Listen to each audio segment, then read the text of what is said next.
Imagine a world where your energy levels start to dip, your mood swings become a daily event, and your body doesn't feel as strong as it used to be. This is the reality for William, a man navigating the complex terrain of andropause, a condition characterized by low testosterone levels in men. So, what does andropause feel like, William?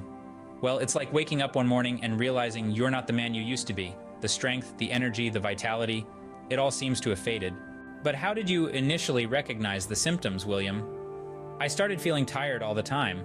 My mood was all over the place, and I noticed a decrease in my muscle mass. It was my wife who suggested I might be going through andropause. And how did you react to this suggestion, William? At first, I was in denial. I thought andropause was just a fancy term for getting old. But when I did my research, I realized it was a genuine health condition. What was the turning point for you, William? The day I decided to seek help, I went to a healthcare professional, got my testosterone levels checked, and there it was, andropause. How has your journey been since your diagnosis, William? It has been a roller coaster ride. I've been on hormone therapy to manage my symptoms.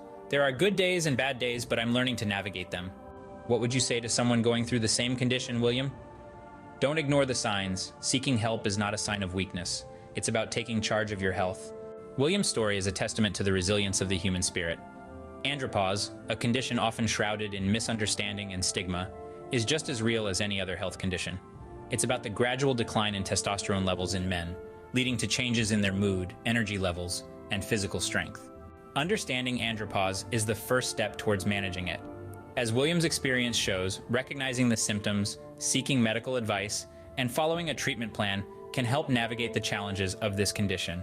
In the end, it's about embracing the journey, just like William did. Andropause is not the end, but a new beginning to understanding and caring for your health better.